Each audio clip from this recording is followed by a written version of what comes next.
Check, check. 1, 2, 3, 4. Let's go! Let's go. It is Ballsy Uncut here on this Tuesday. So Tuesday and Sundays are my days off in the car dealership world. So try to fit a lot of interviews in here on this day. Had a couple. One, I was supposed to have Mark Steven on, the voice of the Calgary Stampeders. You see the helmet over my head if you're watching. We had a little technical difficulty on his end, so we'll try to catch up. Got a couple of other things on the go that we will nail down, including some NFL legends coming up to talk about the Super Bowl in a couple weeks' time, even though I won't be watching it. First one in 40 years I won't watch. I'll get into that in a second. Shows brought to you by a number of great sponsors. Ward Tirecraft, 101 Dudney Avenue. Going in to see Michael Barth and the gang this week for my son's car. Thanks to them for getting on board. The District Brewing Gang and their Super Squeeze Seltzer, Mango Lime, Passion Fruit Lime. They unveiled those in June. They've got lots of great, IPA. They got the light beer. They got the Pilsner. You name it. They help sponsor my Grey Cup party, which wrapped up the first year of Our Balls Are Bigger post-game show. And, we will have that for second season. And I'll be distributing those shirts very soon. Brought to you by our friends at Hammer Time Roofing. The Our Balls Are Bigger post-game show shirts. This is Ballsy Uncut. That's the podcast 3 days a week. Sometimes 4, sometimes 2, just depending how many interviews I get and how I fit it in.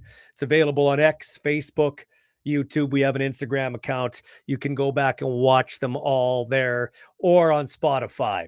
Now, I want to thank Paul Waldo at Royal LePage, getting the real estate game with the 3-time Grey Cup champ, 306-502-5355. AGT Foods Canada and Murad El Khatib and his brother Omar, Murad's wife Michelle. Murad and Michelle, very heavily involved in the football world with the Riot and the Regina Thunder. Also, I want to give a shout out to Gerhard Studios. Nicole and Dean doing a great job helping me with my website, which is ballsyuncut.ca. Also, Ballsy Uncut Facebook and all the social media posts. Thanks to them for helping me out. And check that Boys Next Door window cleaning. Want to thank them for getting on board. Nathan and Landon. The snow removal now. They got the track lighting for Christmas, but you can use those lights. Just doesn't have to be Christmas year round. Like when the Oilers game is on, I put on blue and orange lights. You can change it. Football season, whatever. It was red and yellow for my kids' Dinos team. Labor Day Classic, I made it green and white for the Riders against the Winnipeg Blue Bombers. So let's start there. Let's talk a little football here. And some teams are clearing some cap space. A guy who was on this show, and I had a really good time talking with him, was Drew Wollertarski, 7-year veteran receiver, the Winnipeg Blue Bombers. He was shocked to learn that he's being cut $12,000 bonus, that he's not being paid. Stampeders have cut starting defensive lineman Mike Rose and James Vaughters. They're clearing some cap space.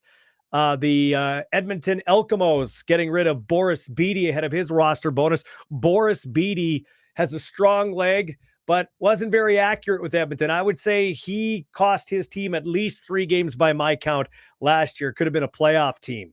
Maybe even a second-place team had he nailed those field goals. So he is done. Riders have signed American defensive lineman Shane Ray. Ray was a first-round pick back in the day, played for the Denver Broncos, had a really good season with the Broncos, and a good Super Bowl against Cam Newton and the Panthers, helping Denver go on to win Super Bowl 50 at Levi Stadium in San Francisco. He won a Grey Cup with the Toronto Argonauts in 2022 in Saskatchewan against the Blue Bombers, but his career got derailed by a wrist injury, did not play. He's been a free agent since August. So the Riders pick him up off the scrap heap. That could be a great signing by Jeremy O'Day and the gang, or it could just be a camp body, depending how it goes. But the 31-year-old does have a resume, and when he's healthy, can be a game wrecker. Ottawa Red Blacks have signed American linebacker Javon Santos Knox to a 1-year contract extension. He was a pending free agent. Hey, back to the Riders for a second. They've signed American running back Trent Penix. He's 6'2", 234 pounds. Played 54 games at North Carolina State University as a tight end and running back, making 15 starts, 55 catches, 712 yards, rushed 41 times for 240 yards, and scored 11 touchdowns. He signed with the Indianapolis Colts after going unselected in the 2024 NFL draft. Speaking of the NFL, Taylor, is it Elgersma, who is the quarterback for Laurier, the Heck Crichton Trophy winner, the big guy? He's down at the Senior Bowl down in the States.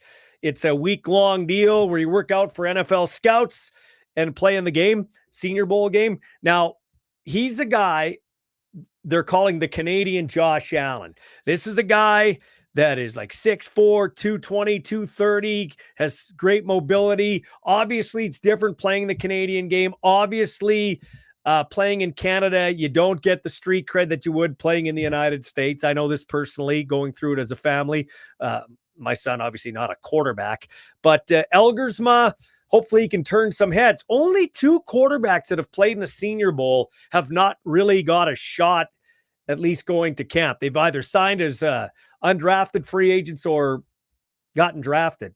Jalen Hurts famously played himself into the second round with the Philadelphia Eagles. So hopefully things work out for the kid, the Canadian kid. Canadians bigger and better than ever in football now. That's why we cannot diminish the ratio. I don't want to hear about, we don't have enough talent to fill out rosters. Yes, we do. We have more Canadian talent than we've ever had. And I, for one, if I'm a Canadian team in the CFL, obviously, I'm taking Elgersma and Curtis Rourke with first-round picks in the NFL, or in the CFL draft, pardon me, Canadian college draft coming up April 29th. I for sure am spending it. I don't know that Rourke had some injuries and his stock kind of dipped a bit towards the end of the year with Indiana. Elgersma, depends what he does here, but he's got all the measurables. I would for sure spend a first-round pick on those guys. Quarterbacking, Canadian quarterbacks, be the face of a franchise, 2 athletic guys like that, big athletic guys. I for sure would love to see that. And we can admit it or not. Some people say, we got great quarterbacks in the CFL. We got decent quarterbacks in the CFL, but it's not like it used to be. And a lot of it is because the NFL is keeping the quarterbacks that used to come to the CFL. The Jalen Hurtses, the Kyler Murrays, those kind of guys used to find their way up here, but the NFL keeps those guys now for developmental sake with their practice roster and all the money that they can spend. And, we talk about, so anyway, good luck to Elgersma and good luck to Curtis Rourke too, in terms of catching on with an NFL team. But yeah, for sure, I would definitely take them with first-round picks. I was actually talking to Ben Grant from 3 Down Nation, and the guy who is the color commentator on the Argos radio network. He goes to all the combines, planning to come into Regina. I asked him to come on the show, but he's had some surgery. He tells me it's nothing major, but he's going to be out of commission for a week or so. But he told me that Elgersma, in a good way, reminds him of Jake Dolegala, just with how big he is and his arm strength and how he can throw the ball around the field. I know there was Jake Dolegala fans here in Saskatchewan. I wasn't against Jake Dolegala. I wasn't all hopped up on him as everybody else was, because generally if you're in the CFL at 6'9", 6'9", 6'8", you're here for a reason. Like if you're that big and you got a rocket arm, you're in the NFL. And he was with Cincinnati for a while, but we can see why he's kind of bounced around the CFL. That many coaches can't be wrong. Speaking of the NFL, and I'm going to get into the Indianapolis Colts and a Joe in just before the show's done. But the Broncos, led by owners Kerry Walton Penner and Greg Penner, are donating 15,000 new Riddell helmets to every Colorado high school. The initiative is the largest community investment in team history and is designed to reduce football participation barriers and increase safety. That's a great initiative. That's awesome. Because there are parents that are on the fence. I've talked to actually a lot of former pros that are friends of mine that said, I'm hesitant to put my kids in tackle football as early as I went in. And I think locally here, the RMF does a great job with their 6-on-6, half fields and all that type of stuff, generic playbooks. So I think Len Antonini and the gang do a great job here in Regina, also up in Saskatoon. But there are parents that are hesitant because of injuries. That's a great job by the Denver Broncos. But my question is this: why not the NFL at large? Why does it have to be a member team? Why doesn't the NFL step up and give helmets to every high school in the participating cities that those teams are in the NFL, like Denver, like Los Angeles, like Raleigh, North Carolina, Green Bay, Wisconsin? Go and give helmets to all the high schools to break down the safety. How do they word this? To reduce participation barriers and increase safety. I mean, that's a no-brainer. It's a no-brainer. But the NFL, man, that is a flawed league. And I've been on the end of Ballsy, the CFL's Bush League. This is a Bush League. I'm a firm believer the CFL needs to expand and needs to expand as fast as it can. The new commissioner that comes in, whoever that might be, he or she, and can we get a commissioner, please? Can we get a commissioner? Can we, no disrespect, could we move Randy Ambrosie out? Like, he's just hanging around like Justin Trudeau. Can we move Randy Ambrosie out and get the next commissioner in here and get some ideas going here? Let's go, boys. Let's go. So the next commissioner and whoever's leading this league with these private owners and the public-owned teams, we need to get new teams. This is where we become stagnant. Anybody I talk to, this is where the Bush League comes in. It's boring. It's the same 9 teams. It's nice to be quaint. I know we're not America. We can't compare ourselves to America. But we need to expand to probably 12 teams as fast as we can. The UFL is going to fold after this year. It's not going to make it after this year. You could say, oh, they got the Fox TV deal. It's not going to make it after this year. So once it goes down, go to St. Louis. They've shown they're going to support any team. Go to St. Louis. Make that your 10th team. Get a team in North Dakota. Grand Forks or Fargo. They know the CFL. A lot of people go up and watch Blue Bomber games. Manitobans know where North Dakota is. More Canadians know where North Dakota is than Americans know where North Dakota is. And they have an appetite for sports. So let's get into North Dakota. So you got St. Louis. Let's go St. Louis and whatever team is in North Dakota goes to the east. Okay? So St. Louis and call them the Bison. The North Dakota Bison.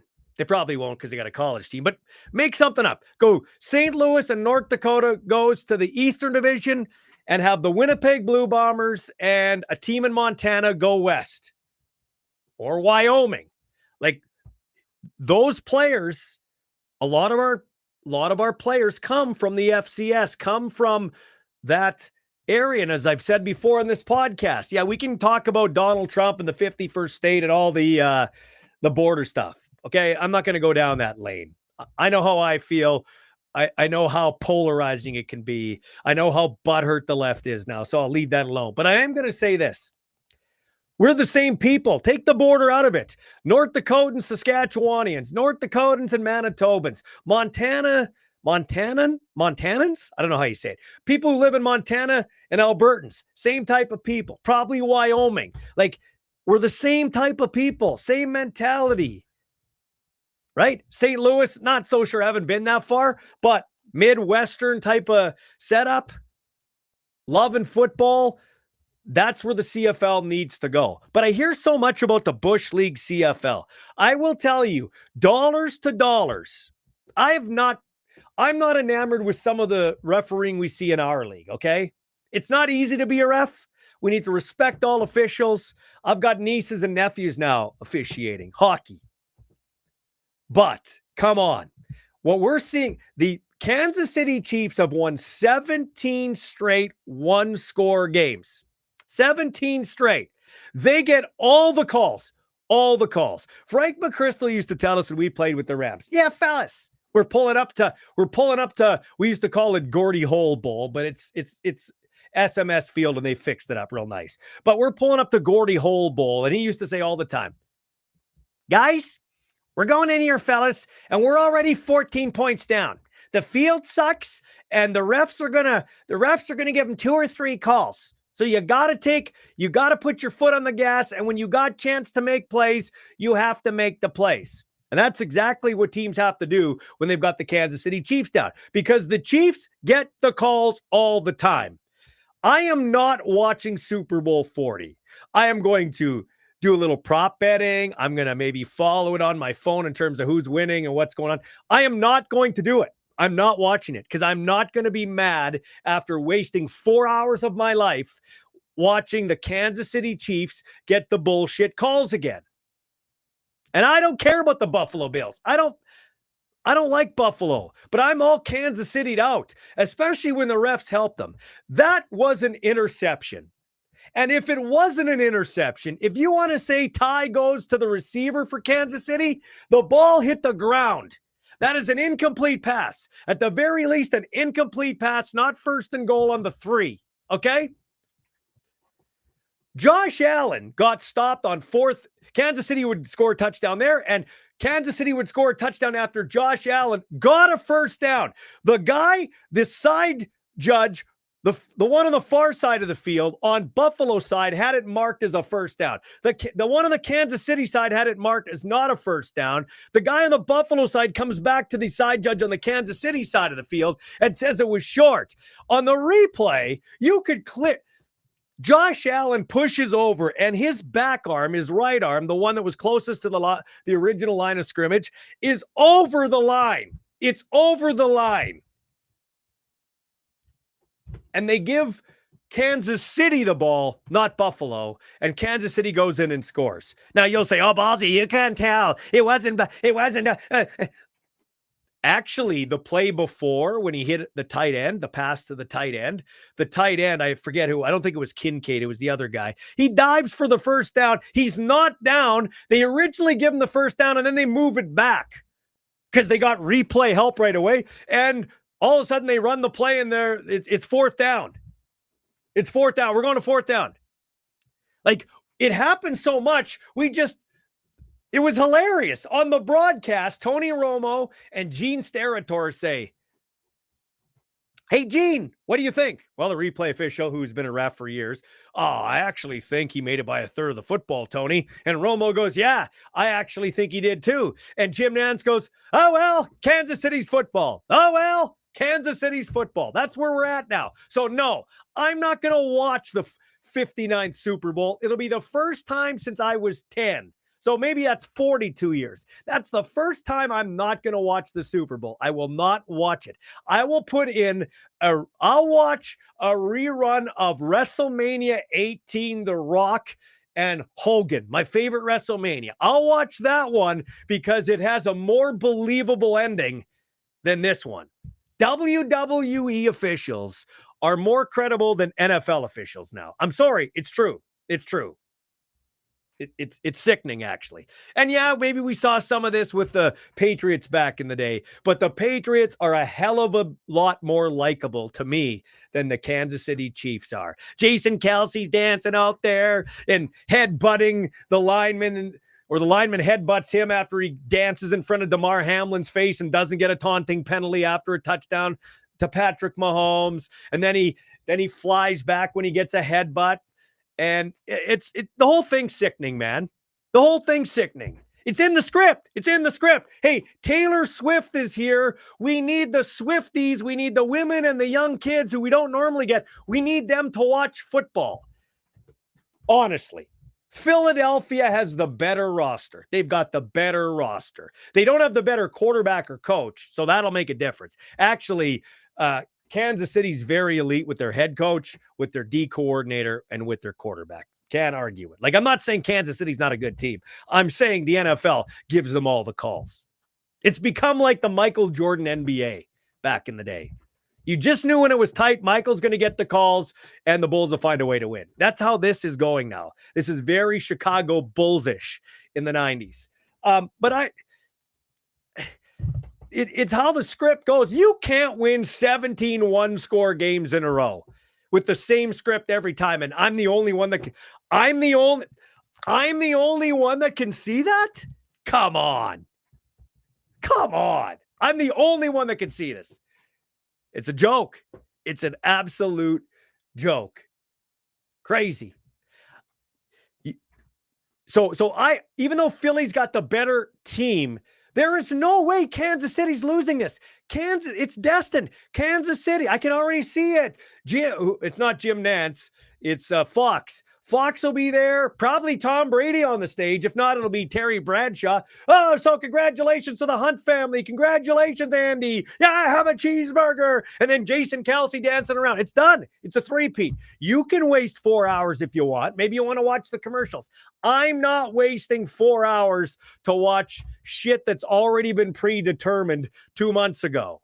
Okay? 2 months ago. Crazy. We're going to talk a little NFL with our bourbon and betting. Well, we call it bourbon and betting. Another round of bourbon and betting with our football expert, Andy McNamara. He's coming up here.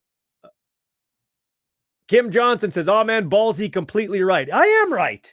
I absolutely am right. And that's what I'm saying. Oh, the CFL's Bush League, the officials. Dollars for dollars, the CFL has way better officiating than the NFL. Way better officiating than the NFL. That product has a lot of warts in the NFL.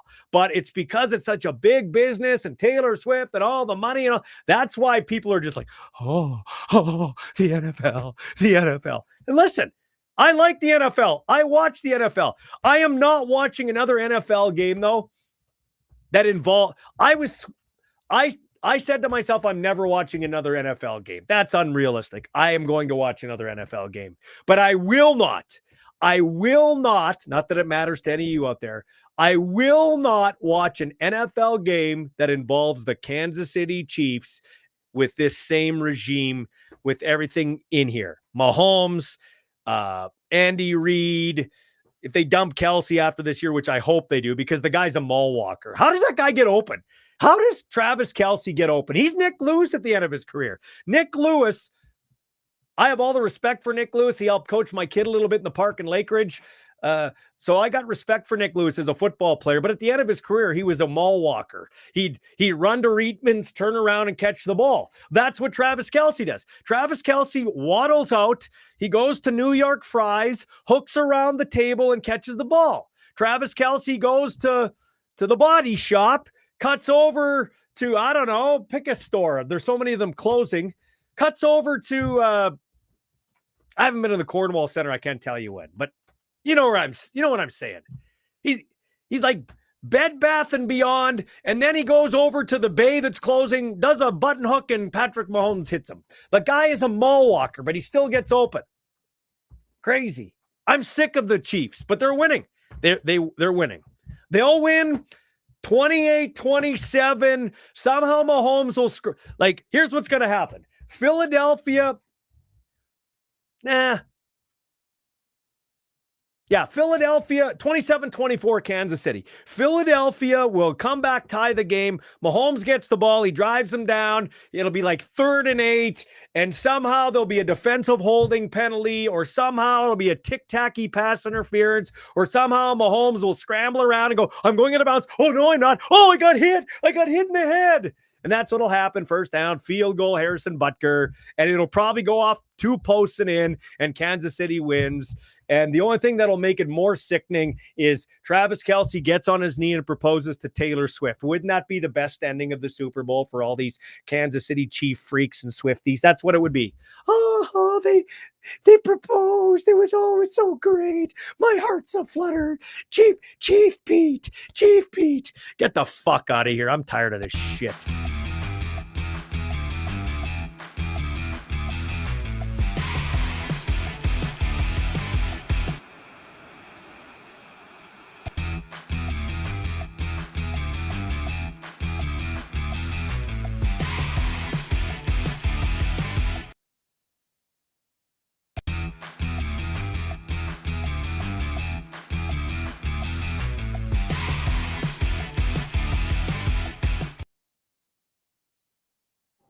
All right, it's Bourbon and Betting with our friend Andy McNamara. We're going to do a double shot of him. You know what?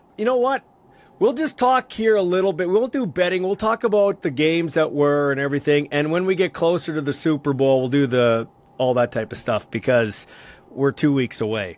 Yeah. So Andy, first off, I apologize, man. We were supposed to. This is a pre-recorded. We were supposed to do it at a certain time, and I got doing car stuff now, and my life. You sent me a text saying, "Okay, I got dentist appointment for the kids at 3," and I said, "You have 3 kids?" I'm all messed up. Please no. Two is enough. I'm good. 2 is enough. I had 2, and that is enough. Okay, let's get right down to it. I'm not gonna lie to you. We're gonna do bourbon and betting, and we're gonna come up with different prop bets and all that stuff. And I will watch the game on my phone, like updates and stuff. But this will be the first Super Bowl I'm not watching in 40 years. I refuse to watch.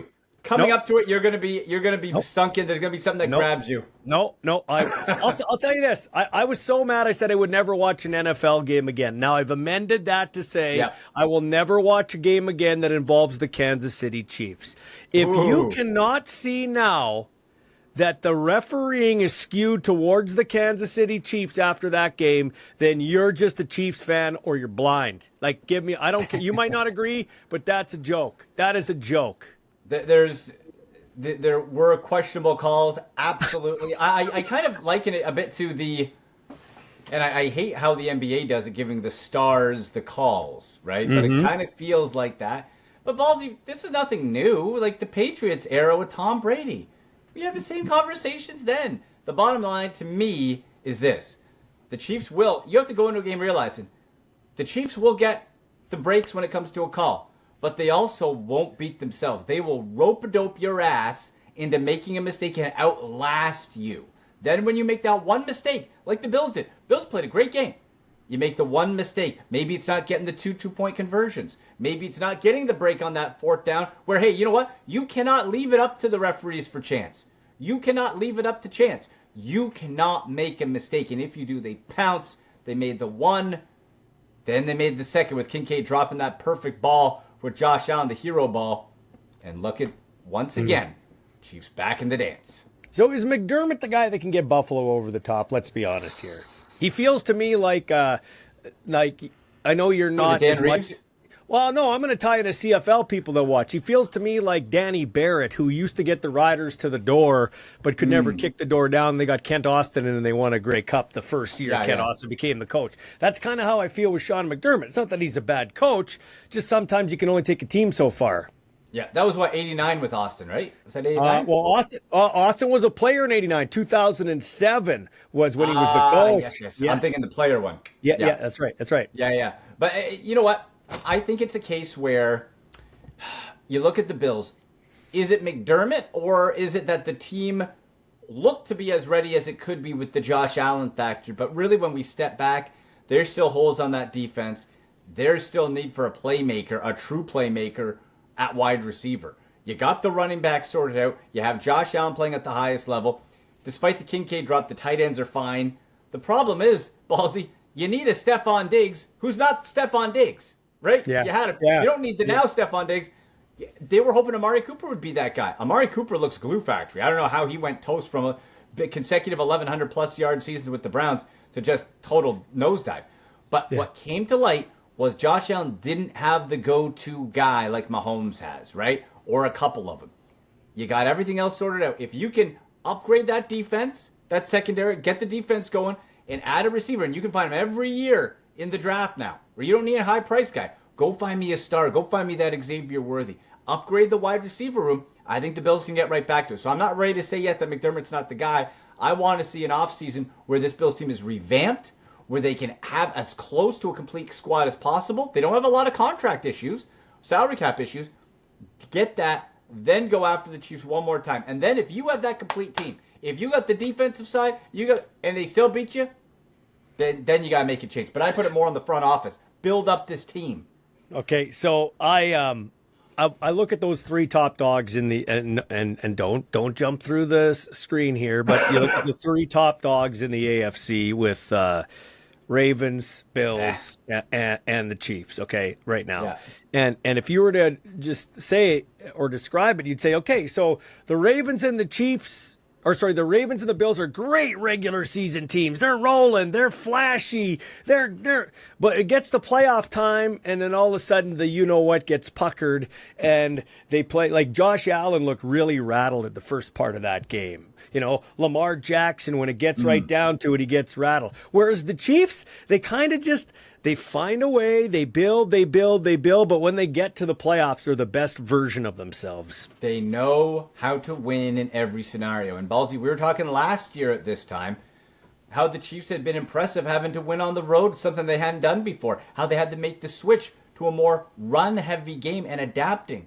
This squad, this whole team, this whole mindset under Andy Reid and Pat Mahomes is just about winning. To have the caliber and the success they've had, and to have an egoless persona from the sense that they're willing to do whatever it takes to win, is something truly special.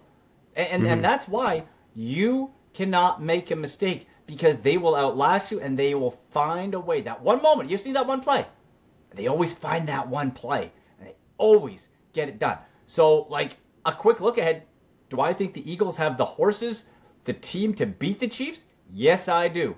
Do I think they will? Ballsy, something you can't put on paper. Maybe you can't tangible or touch it until you beat Ric Flair it, man. To be the man, you got to beat the man, and nobody has been beating the Chiefs. So how can you bet against them? It goes back to this. You don't win 17 straight one-score games if you don't get some help. They get help from the officials. They get all the big breaks. And so if it's a close game, Kansas City's winning. There's no way in God's green earth unless Patrick Mahomes gets sick and can't play or gets a devastating high ankle sprain, there is no way the Kansas City Chiefs don't three-peat. There's no way. It's too good for business. It's too good for business. Taylor Swift, and their defense is great. Their defense is great too. Their defense is great too, though. That's the other part. Right, like, yeah. Everyone talks about the Swift and the offense and Mahomes. This defense won them the Super Bowl last year, and this defense could win them another Super Bowl. Now, the difference is, if you're the Eagles, you got a hell of a good popping defense as well. And the matchup, Ballsy, the only one that matters, at least to start the game, is Saquon Barkley versus the defense. He looks all-time. He looks like an all-timer.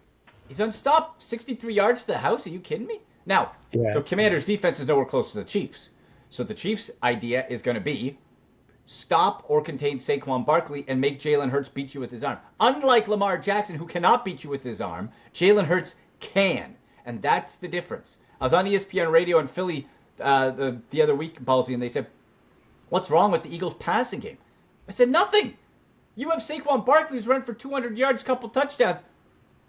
Hand him the ball. Don't overthink it. They're not overthinking it. They're adjusting it. But guess what? If you do need to throw the ball, Jalen Hurts can well, first of all, run it himself, or throw it to A.J. Brown, or Devonta Smith, or Dallas Goedert. This is not a Ravens situation where you want to necessarily target and make Jalen Hurts throw the ball, because he can beat you and has underrated arm talent there too. So it's going to be a close matchup, but again, you just can't make that one mistake. So does playing indoors in New Orleans, does that favor the Eagles or the Chiefs? You know what? I think there's actually benefits to both teams because you're playing on the turf, which affects speed positively. Xavier Worthy's the fastest dude coming out of the combine. I would watch for Xavier Worthy, but guess what? Also, doesn't hurt to speed up old Saquon a little bit too. Nope. I think both teams can excel. Both teams can excel at that, and I would be looking Devonta Smith too. That guy's a speedster and hasn't been utilized as much. He could be an X factor as well. Okay, we'll get more into the Super Bowl as it gets closer. But how much can you win when Jaden Daniels becomes Rookie of the Year? Man, that guy looks like an all-timer. That guy. Dude. How much do you win? What will you win on that bet? I got plus 300 there. I made it I made it right when he was drafted. I said beforehand, this will be the best quarterback in this draft class.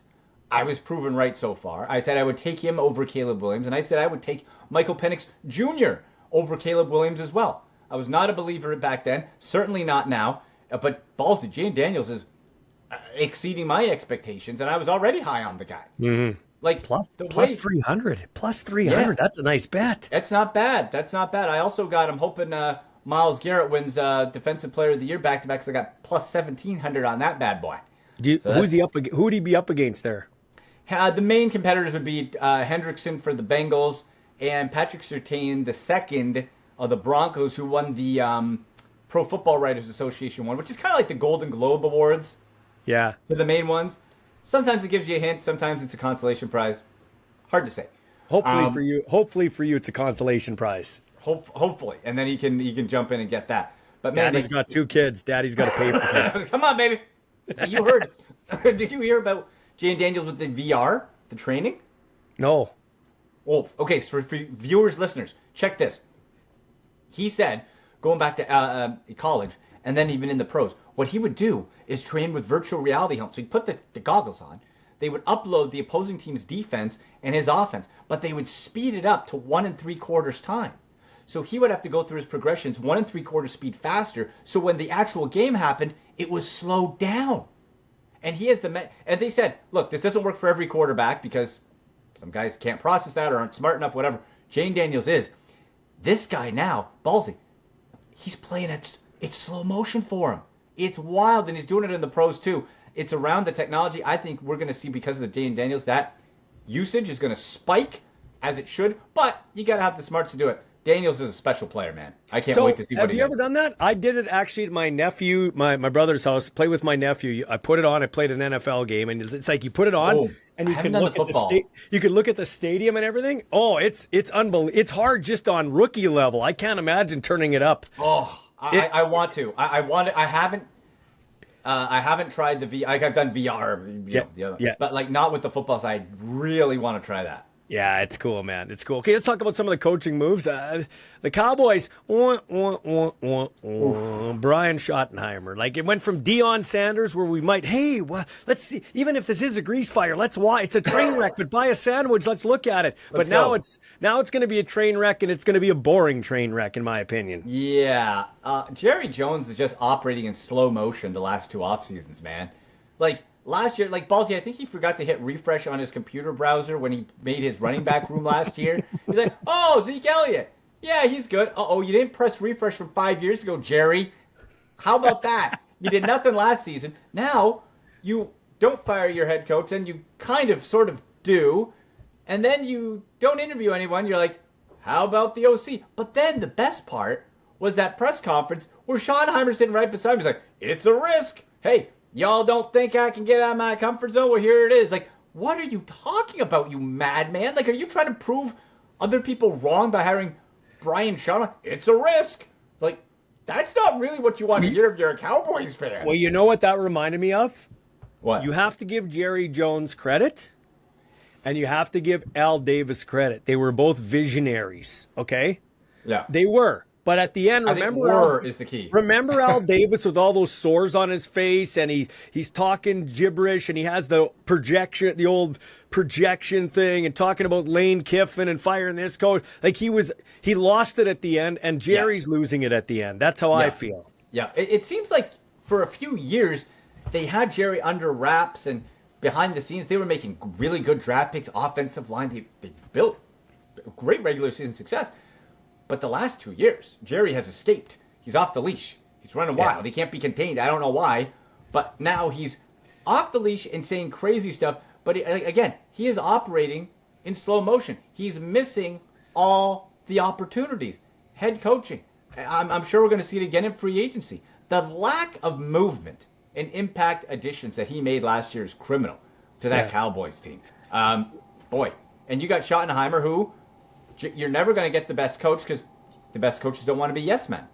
Schottenheimer's like, hey man, cool, get paid. His dad, Marty Schottenheimer, great coach at the Browns and your Chargers, of course, right? Mm-hmm. And he was just an okay coordinator. Is Brian Schottenheimer a leader of men like his father? It doesn't look like it from the outside. Maybe we'll be surprised, but I'm not feeling that. 2 good leaders for Detroit: Ben Johnson on the offensive side, Aaron Glenn on the defensive side. Gone. That will affect Detroit when you get both of your coordinators plucked. Yeah, that's tough. Dan Campbell is the culture setter. Now you really have to make sure that you replace those with quality people. Now the difference is you have Jared Goff, and they're going to run, I would think, the similar offense. Vet guy. I don't see the offense being affected that much unless you try to bring in someone and they do try to make wholesale changes and get weird. Jared Goff is a veteran. you run the same style, I think you're going to be fine. The defensive side, you just need to make some additions and add that. That's where it could be a little tricky, and will be interesting to see who they get in to replace Aaron Glenn, who I think that's a nice hire in New York. I liked his press conference. Yeah, I did like it too. And then it was weird.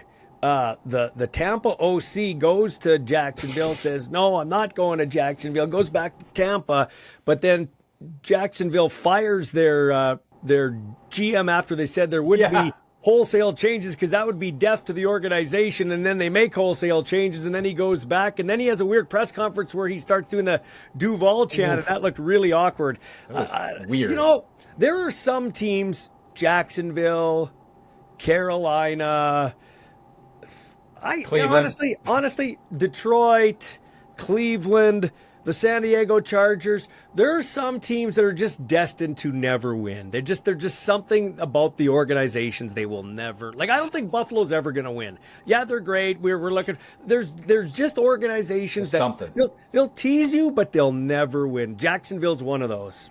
It could be, and sometimes you look into it. Remember, the Green Bay Packers sucked for like 25 years, and then they stumbled onto Brett Favre and went on a run. Like sometimes you just need to get lucky to change that. Yeah. But I feel you're right. Yeah, that Duval thing was creepy. If you're looking not to sleep tonight, slow that down. That was awkward. He's untrustworthy, it seems, professionally, Ballsy. He screwed over Kentucky, I learned, twice from the coaching front on the college ranks. He's a weird dude. You still don't have a GM. The Senior Bowl's going on right now. You might want to have people scouting that. This is a bad offseason for Jacksonville. So I'm conflicted. Like I had my son just spend time in NCAA football, not the Ohios of the world, but he did play at Nebraska. So like I got a taste of the big boy football, and I know how much money's spent down there. Okay, so listen, I think it's wrong that coaches make $20 million and players don't make anything. But the shirt you're proudly wearing, the Buckeyes, and they're a great team. There's no doubt about it. Their roster was $20 million. Didn't the kid that the great receiver that's 19, what's his name? Jeremiah Smith. He just got offered, I saw, $4.5 million to enter the portal. To me, that's just wrong for college football, if you ask me. Well, I like the blend of, I think they should get paid something because they make so much money. Right. So I like the NIL stuff, but with your current team. I don't like sort of the bidding like that to just go to the highest bidder. I think you should be able to, my understanding initially was that it allows you, if you can do commercials or you can have sponsors, and I'm fine with that. Go market your shoes or whatever the heck you want with the team you're with. But once you get into the teams just trying to bid you up to leave, that I don't like. And I'll tell you this, Ballsy, it sucks that Jeremiah Smith, who's the cousin of Geno Smith in the NFL, the fact that he can't come out for 2 more seasons is just heartbreaking. Because if he was out in this draft at 19, he would be the unquestioned #1 overall pick. Unquestioned. That guy, and I just hope he doesn't get hurt or takes any steps back. Because right now, that guy would be the #1 pick in the draft. He is that elite. Notre Dame hasn't won since '88. They should be a powerhouse now. They're an independent, which I think is crazy, and they get to keep all their money. Like, the Buckeyes had to give back to the Big 12 after winning. Like, they had to give a portion back to the conference. There is nobody to give the money back to. So Marcus Freeman and Notre Dame should be able to offer money everywhere, right? Freeman's a good coach. I like him a lot. I think, I don't know if NFL's in his future, but college guys, you can see that guy, he's good. Thing is, you got to get better at court. Riley Leonard, he's at the Senior Bowl. I'll tell you this right now, Ballsy. If that guy's lucky, he becomes Taysom Hill. If he's lucky. He sucks throwing the football. That guy is, hopefully for his sake, can be a Taysom Hill gadget guy, and that's it. But you didn't have the quarterback. I'll tell you this right now. If I'm the Draft Day movie, anybody watch it with Kevin Costner, they put on the green sticky note, Vontae Mack no matter what. For me, Ballsy, I'm putting Will Howard no matter what. Buckeyes QB. This guy has Josh Allen isms in him in a year where you have questions all over the quarterback class. That guy upped his draft stock through the playoffs. He showed he's a leader. He shows he can run through you. He shows he can throw the ball with some pinpoint accuracy. Not a perfect prospect. None of them are. And he shouldn't be a day 1 starter. You need to groom him. But I'm telling you right now, Will Howard is going to be, if he lands, and just like Josh Allen, if Josh Allen would have landed 10 other places, he might be out of the league. If he can get to the right spot, and I hope it's with my Browns, oh baby, this guy's got all the tools. Hey, Elgersma, the kid from Laurier, is going to be playing in the Senior Bowl. Senior Bowl, and I don't know anything about him. people are talking highly. Well, he's got all the measurables: 6'4", 220, rocket arm. He does come from U Sports, which Americans right away poo-poo. But it'll be interesting to see how he performs in that Senior Bowl. That could go a long way. There's only been a couple players that have played there at the quarterback position. Their names are eluding me right now, but only a couple that haven't either signed with the team or got drafted. So maybe that's a good omen for him. I am interested to see. Yeah, the measurables are there. How does he look? Right? Yeah, it's great for him. And we've seen, boy, you can up your draft stock big time. Jalen Hurts went from a 4th or 5th round prospect to the Senior Bowl to the Combine, up, and eventually went top of the 2nd round to the Eagles. Josh Allen impressed. You can go up and down the list. One guy I don't want is Jalen Milroe, Alabama. That guy's Fugazi, Ballsy, okay? Yeah. Fugazi. I don't want him. Yeah. I want nothing to do with him. This guy, 16 touchdowns thrown, 10 interceptions, ran for 20. Whoop-de-freaking-do. He's built like a truck. But this guy, his hero's Lamar Jackson, and he throws worse than Lamar Jackson. Not interested. Gadget guy, he's being rumored to my Browns. I'm going to freak out, I'll tell you. If the Browns draft, I'm freaking out, Ballsy. Anybody else, I can live with. I cannot live with Jalen Milroe. That seems like a very Brownies pick. Hey, lastly, I can't let you go. We were talking coaches. It slipped my mind. You look at that AFC West. You got maybe the greatest coach of all time in Andy Reid. I know he doesn't have the numbers, but he's getting there. Andy Reid, Sean Payton, who probably will be coach of the year, what he did with Bo Nix. You've got Jim Harbaugh, and you've got Pete Carroll. Jim Harbaugh is the only coach in that division that hasn't won a Super Bowl. What do you think of Pete Carroll? What do you think of Pete Carroll going to the Raiders? I think could be sneakily the best hire of this coaching cycle because it's a culture setter. We're not talking Pete Carroll's he's mid-70s. Lots 73. Of energy. Yeah. Lots of energy. He's not going to be your 10-year guy. He's brought in, I feel, to set the culture, to reset. 2-3 years. Okay? This is a professional organization. This is how we're run. Think of the stability he created in Seattle. This is the organization. This is the level. Get settled. Get a quarterback. Then find your heir apparent to take you. But Pete Carroll, let's calm this down. Raiders, it's out of control. Calm it down. Set the culture. Move forward. I think it's a great hire.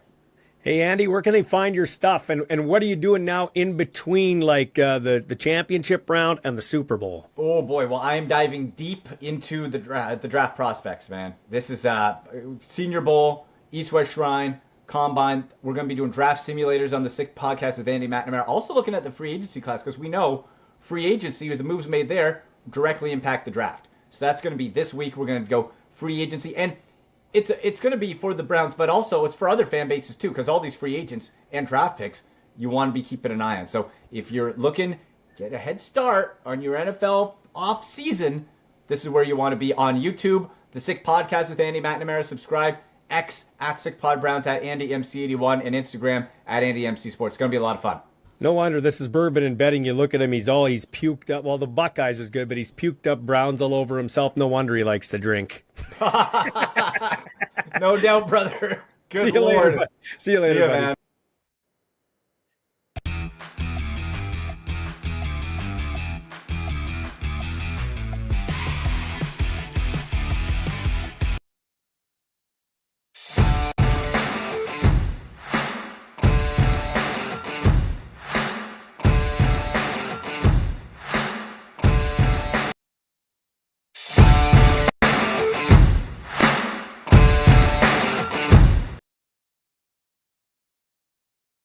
Yeah, thanks to all our great sponsors, Paul Waldo, Royal LePage in Regina, Gerhardt Studios, AGT Foods Canada, District Brewing, the Boys Next Door Window Cleaning, and Ward Tire Craft. Just before we wrap up the show today, a couple things I want to get to. We're talking about the East-West game and the Senior Bowl. Good luck to the Laurier quarterback from Waterloo. That would be Elgersma. I think that's how you say his name. They're calling him the Canadian Josh Allen. I'll eagerly watch how he does. Like I said, the start of the show, I would not hesitate being a CFL team to spend a first-round pick on him and Curtis Rourke. I think both of those guys could easily be in the CFL. I hope they both catch on with the NFL, but I think I think we're going to see them in the CFL. And that'd be great to see.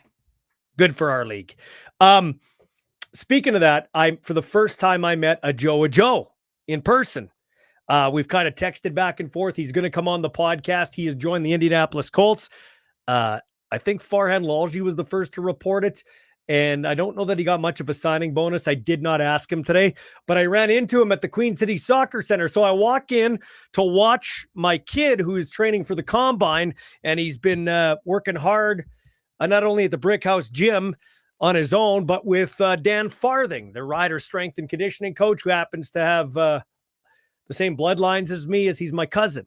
So I walk in there, and then I see this guy in a rider kind of cutoff thing, and I'm like, what is this? This guy's, I kind of knew who it was, but I wasn't quite sure. And it was a Joe. So I talked to a Joe, and he's looking forward to his time catching on with the Indianapolis Colts, working out hard with Dan Farthing, trying to get back in shape. Coming off what we thought was a knee injury, like a torn ACL, but it's not. Apparently, it was a bad bone bruise. It locked up his knee, and so they kind of thought it presented as a torn knee ligament, an ACL, but it's not. So good news for him as he continues to move forward in his football career. He is going to autograph that obsidian green Joe jersey that I got, which I'm going to award to somebody who buys a vehicle off of me from Crestview Chrysler before the end of the month. So Friday, that'd be Friday, I believe. Yeah, Friday. So, and check this out. We have got I'm going to give you this Ballsy's Best Buy. This is a loaded up hybrid Cherokee, 30th anniversary. Now you'll say, oh, hybrid. That's what I used to say too. And listen, I'm not going to sit here and tell you that. I'm not going to sit here and look into the camera, or if you came to my desk and tell you that hybrids work perfectly in the winter in our climate. I'm not going to say that in terms of the electric side. And I don't know that if you're going on a very long trip, obviously hybrid isn't something if you're like commuting back and forth. But if you're going around town, if you're going to work and back and bombing around kids' activities, a hybrid is going to save you money and going to more than make up for the price you're going to pay for fuel economy for about 8 months of the year. Okay, that's just me being honest.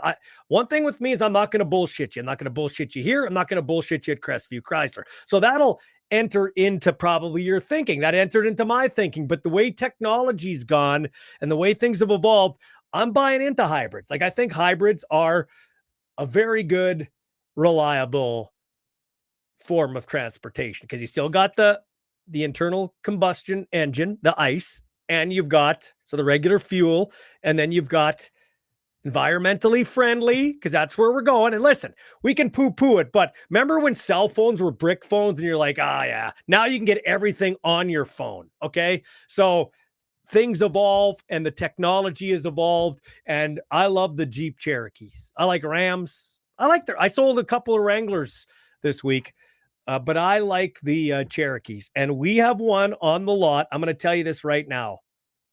This one is loaded up. It's a 30th anniversary limited edition, and it's rare. And I'll tell you right now, this is the best deal on our lot. So you come in before Friday and you ask for Ballsy, I'm gonna hook you up with a vehicle that would, if you were financing it, $410 bi-weekly. Like, I just talked to my manager right now, said I'm going to go on the air. They're going to knock another $7,100 off. So if you want to look at this vehicle, DM me at Ballsy Uncut on X, Facebook, or Michael Ball on Facebook, or you can text or call me 306-526-7979. Okay? Like, this thing, they're knocking an extra $7,100 off right now. This thing is $60,000, and that sucker was well over around $85,000, like $25,000 off. It's got to move. You might as well come in. And if you come in, you're in the running for 2 tickets to the Riders home opener against Ottawa and a Joe autographed obsidian green jersey. So to wrap up my story, I'm here at the Queen City Soccer Center, and my life has come full circle. I'm watching a Joe work out with my son cheering my son on as he does his drills with Farthing, and then it goes to the other side of Joe. Joe does his drills, and Ethan's kind of rooting for him. And when they came out of high school, a Joe from Brooks played in the Edmonton area, went to Clemson. We all know what happened with him. He ended up in a JUCO 7th-round pick. And how many 7th-round picks get offered an NFL spot? I can tell you how many. One, a Joe. But there you got a Joe, the number 1 high school ranked receiver coming out of Canada in 2020, and Ethan Ball, the number 2 ranked receiver in Canada, on the field together. And in my mind, when we were going through like the college process, I said to myself, man, I'd love to see that kid live. Like, I'd love to meet him. I'd love to see him. He is a physically, so what I'm saying is things came full circle for me. It's just like, wow, my life kind of flashed there. It was just a cool moment for me. I usually take videos and pics, but I just kept that a private moment. It was cool. Got my cousin, former first overall pick with the Saskatchewan Roughriders, one of the great receivers in Rider history, the Plaza of Honor guy, Dan Farthing, helping my son and helping a Joe. It was just a great moment. And a Joe, just a physically imposing guy. Big guy. I can't even imagine. Like, he's a big guy. AJ Brown's a big guy. AJ's probably a little more, well, he's more veteran savvy with the former Titan now with the Eagles, and a little bit quicker than a Joe, with all due respect. But wow, I hope he catches on with the Indianapolis Colts. So yeah, that's cool. We're like 7 weeks away from the combine. I'm getting jacked to watch my bloodline hopefully turn some heads at the combine. That's what I'm looking forward to. And watching all these other great Canadian players. I think it's open to the public, and I'm definitely going to check it out. I like watching great athletes. Quinn Hughes he's a fucking great player. Defenseman. Like, the bad thing about the Canucks, they're kind of sniffing around the playoffs. They've now won 2 in a row, but there's fighting between Elias Pettersson and JT Miller. Will they trade him? Will they keep him? Who knows? But Quinn Hughes is putting together a Hart Trophy season on the back end. He made a pass yesterday in St. Louis. He's coming down the left wing after he steals it at center ice, comes in, he passes the puck. So the St. Louis defenseman, you're watching this, okay? So it's not going to translate if you're just listening to this. But the St. Louis defenseman lays down on his stomach and tries to block the passing lane across the net from left to right. Hughes puts a bullet pass underneath the guy's shins, because the skates, the toes of the skates, and then the shins go down, but there's a little window there. He puts it full speed, like a hard, crisp pass to Garland, who chips it in past Binnington, the goalie. It was one of the plays of the year. That is a great hockey play. I like watching great players. And lastly on this show, I like to help people out. We've helped Miles Brown out, paying his fine here with our great supporters of Ballsy Uncut. We have helped Pete Pasco, the former broadcaster in town here. Well, he's still a broadcaster on Locker Talk on Access 7. We helped him as he's continuing his battle with cancer and winning that battle. Good job, Pete. I knew you would. He's also coaching over at Sheldon, but we, along with our great supporters on this show and his friends, our friends, help raise money for him. I want to raise money for Kelly Krupke.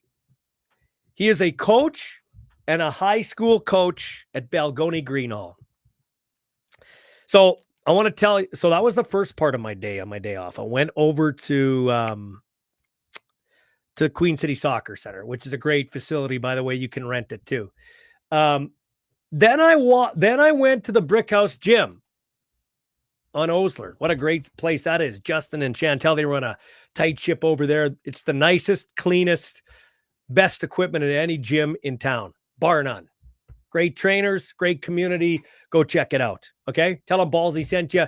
Justin will give you a discount. I'm serious. Go today, say Ballsy sent you. Just say Ballsy said, give him a discount. I bet you he will. In fact, I know he will. They've got the store there too. So go check that out. All the great gear and shakes and everything like that. So I'm there at the gym and I'm in the change room getting ready to leave. And this young kid comes in. He goes, done your workout? Done your workout, sir. Not too many people call you sir now, young guys. They don't make eye contact and they don't call you sir. That's the one thing I taught my kid. Look, Both kids. Look people in the eye, address them politely. And, for my son, reach your hand out and shake somebody's hand. I haven't really taught my daughter that. I think it's a little different for men and women, and that's not trying to be chauvinistic, but I just give them a firm handshake. This kid impressed me. Done your workout, sir? I went, yeah, I'm done. He goes, till tomorrow, right? I said, yep. I'll be back tomorrow, even though my car wants to drive in 6 different directions when I get here. But I said, you know what? That's a first world problem. There's a lot of people that would wish they could work out. And he paused. And he almost looked like he was I hope I don't embarrass him, but he almost looked like he was on the verge of tears. And then I found out why. He goes, yeah, you know what? That's the truth. Never truer words were spoken. It's funny you say that. I said, oh, really? Why? He goes, well, my dad's 46. And he kind of pauses. He said, my dad's 46. And my dad, not this past Sunday, but maybe it was this past Sunday, playing church league basketball. Okay. Kelly Krupke playing church league basketball, 46-year-old coach in Balgoni, high school teacher and coach, playing in a men's league. I don't know where he was playing, but one of those tight, I think, school or church gymnasiums, and he's going for a rebound, and he trips over a guy, and it's a scramble for the ball, and he falls into the wall, and he wrecks his C4, and he's paralyzed. He's paralyzed from the neck down, and he's having had tracheometry. What do they call that? A trach, I'll call it. Sorry.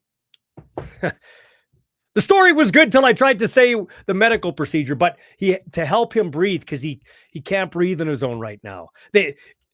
And listen, this is good news because they didn't think he'd make it.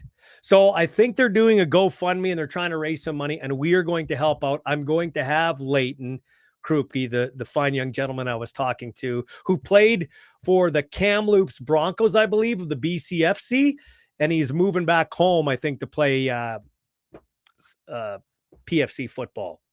I believe so. D lineman. So he is going to join me on the podcast this week, and we're going to talk about his dad and what his dad's done. Sorry about this computer. What his dad's done in the basketball world, and helping students out. It's more than just sports, but I think he was big in the Momart basketball community too, starting the Momart team there. So when we get to it, if you can help out Kelly Krupke, that would be greatly appreciated. So we will get to Leighton this week. All right. That's going to do it for the show. Thanks for all the great sponsors. And like I said, you want to get a smoking deal on a hybrid Cherokee 30th anniversary. Like, it's in our showroom. It's a beauty. It is pimped out, as we used to say, lit, as the kids like to say, or clean, or I don't even know what the updated lingo is, but hit me up. I will help you get into that vehicle, and you'll be in the running for 2 tickets to the Riders home opener. That's always a great one to go to, and an autographed a Joe jersey. I'm getting to do it up, get him to do it up on Thursday. All right. That's going to do it for my time. Tell all your friends. That's how we grow this podcast. Ballsy Uncut, where we say it like we want to say it, and we don't have to be worried about being called into the manager's office later. Oh, by the way, I'm on the verge, just dotting the I's and crossing the T's, but I have a regular feature on this show coming up very soon, once the football season kicks off, that fans are going to want to watch. We're going to take you inside the huddle every week. Okay? Inside the huddle every week right here on Ballsy Uncut. The best sports talk with the best football talk in Canada is where? It's right here. Ballsy Uncut.